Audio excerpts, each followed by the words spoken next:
is up, guys? Welcome back to the channel. So today we got my picks for UFC Mexico, which is tomorrow, and yeah, let's get right into it. For the first fight on the main card of UFC Mexico, we got Ronaldo Lazy Boy Rodriguez versus Kevin Barjos, and obviously we are going to talk about Lazy Boy's weight miss.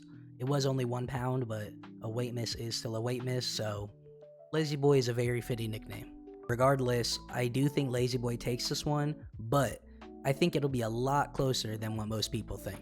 I feel like a lot of people are forgetting that in Lazy Boy's last fight, he damn near got finished by Ode Osborne, and dare I say, he was finished. He was out cold for a solid second there. The ref just didn't call it. There is absolutely a universe/timeline where Lazy Boy gets cracked in a moment with his hands down by Borjas, similar to the Ode Osborne and Lazy Boy fight. But the reason I really am leaning Lazy Boy is because Borjas is not an active fighter, like at all. His last fight was in early 2024, and the ones before that were in 2023. Also, as we saw in Kevin's last fight, he has a glaring weakness for leg kicks. That is obviously going to be a main target for Lazy Boy in this fight. I mean, overall, I do think Kevin does have the tools and maybe skill to get Lazy Boy out of there. Lazy Boy does drop his hands in crazy exchanges pretty often, but I think his inexperience, his lack of activeness, and his major leg kick disadvantage, I just think Lazy Boy is going to be able to take it. I think Lazy Boy will come out and spam the leg kicks as well as overhand rights and lefts, and I think something is going to land. That being said, I got Lazy Boy via round 2 TKO/KO, but like I said, let's not be too surprised if Borjas pulls this off. So for the next fight on the main card, we got David Martinez versus Saiman Oliveira, and if we're being 100% real, this is clearly a shameless layup for Martinez. This is David's debut in the UFC, so obviously the UFC are not going to want to squash a possible Mexican star in Mexico. That would just be bad business. And to kind of support that, Saiman, I haven't really heard about Saiman before until today, if I'm being completely honest with you guys. I had to look up his record, and his last fight was in January of 2023.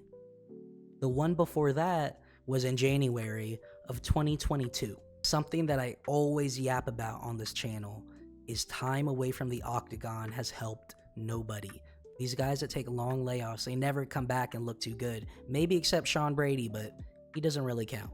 But yeah, I mean, this is a very clear layup for Martinez. I really don't see how Martinez can fuck this up unless Oliveira has been training in the hyperbolic time chamber. He's not going to come back looking too sharp, and Martinez probably will be looking very sharp, especially for his debut in Mexico. So if I had to guess, I got David Martinez TKO in round 1. For the next fight on UFC Mexico, we got the legend himself, Chihuihuis. He's taking on Vince Morales, and similar to the last fight, if we're being real, this is another shameless layup from the matchmakers to really help boost a Mexican star. Morales has lost his last 4, and like I said, if we're being real, he didn't look too sharp in his last fight against Elijah Smith. Top that off with the fact that Chihuihuis is always improving consistently between each fight. I just really don't see a way Vince Morales gets the win here. I think Chihuihuis will come out and play with the striking, see what he could do there, but the second he gets hit once or twice, he's going to take Morales to the ground and choke him out. I got Chihuihuis via round 1 submission. For the next fight on the main card, we got Kelvin Gastelum versus Joe Pyfer, and I got a real hot take for you guys. I think Kelvin can actually win this fight. I know, yada yada yada. Kelvin is fat Stalem now, and Joe Pyfer has all the momentum. But if I'm being real, guys, I really do think Kelvin can do this as long as he is properly prepared. Kelvin Gastelum is only 33 years old, which I know that's very easy to forget, and yes, I do know MMA is more about the mileage instead of the age, but Kelvin is still physically viable. He can still cause some problems for a lot of these up-and-comers. It's the mental aspect I'm worried about.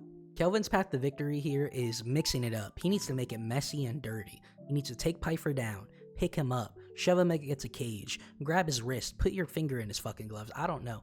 He needs to make it dirty, because if he tries to stand and bang with patient Pyfer, Pyfer's going to pick him apart. If I'm being honest, guys, I really never thought Pyfer was that good. That's why I'm so confident in Kelvin if he were to train properly. I just really don't think he did train properly for this camp. He has a history of disappointment that is just way too much to overlook. too many times he's come in and disappointed us. To sum it up, what I think about this fight is a lazy Kelvin and a patient, properly trained Pyfer are not a good mix at all. As much as I would love to see Kelvin turn back the clock, despite how young he is, and get a win, I just don't think he really has anything for Pyfer, and I think his heart left the octagon years ago. So I got B like Joe Pyfer via TKO late in the first, maybe late in the second. We're on to the co-main event of UFC Mexico, and we got an absolute banger. Manuel Torres versus Drew Iron Chin Dober. This one's pretty easy for me to call, and I gotta keep it 1000% real with you guys. I think this fight really comes down to whether Drew Dober's chin is truly cracked or not. We know Torres is likely going to come out with a flurry of power shot punches and make things very chaotic, as he always does. But something else we know is that Drew Dober will take 10 shots to deliver one powerful one. And against a guy like Torres, I'm not sure if he could get away with that. Drew definitely has the more experience. He has a way more impressive resume, and I would say he has a cardio advantage too. It just comes down to whether he can take those shots. If he can, I think the fight will really lean towards him the later it goes on. I think Torres will gas out, especially if he comes out heavy. But if he can't take those shots, well, you guys can guess. Ultimately, I think I'm going to have to go with Torres. I really do think he's going to step up to the plate, and I don't feel confident in trusting Dober's chin, which is a crazy thing to say. But assuming the chin is there, I really do think Dober wins this. I think he's a way more well-rounded fighter, and overall, he's just better than Torres in my opinion, but it'll come down to whether that chin has been checked, and unfortunately, I think it has. I got Torres via TKO/KO in the first round. Finally made it to the main event of UFC Mexico. We got Brandon Lego Boy Moreno taking on Dunder Mifflin's own, fighting out of Scranton, Pennsylvania. Steve Erceg. This is a very solid fight, but I gotta be honest, I am very surprised the UFC would even make this fight. Erceg is coming off of a loss to the champ, and more recently, a round 1 TKO courtesy of a Kai Kara France. But let's compare this to Brandon Moreno. He's coming off of a dominant victory over Amir Albazi. Now ask yourself, do you think Erceg could pull a performance like that off against Albazi? I don't think so. Yes, Erceg is a really slick striker. He has great movement, and his strikes are powerful and very slick and sneaky. On top of this, he is also a dog, and he's willing to get into dog fights. But unfortunately for him, he's taken on one of the very few flyweights in that division that can outdog him in a fight. I do think Erceg's reach and length and striking prowess will give Moreno problems, especially at the start while Moreno is finding his range. But I think with the better ring IQ and experience that Moreno has, I really do think he's going to mix it up and get Erceg thinking. I think this fight will start off on the feet, and once Erceg starts landing some shots on Moreno, I think that's when Moreno will really try to mix it up.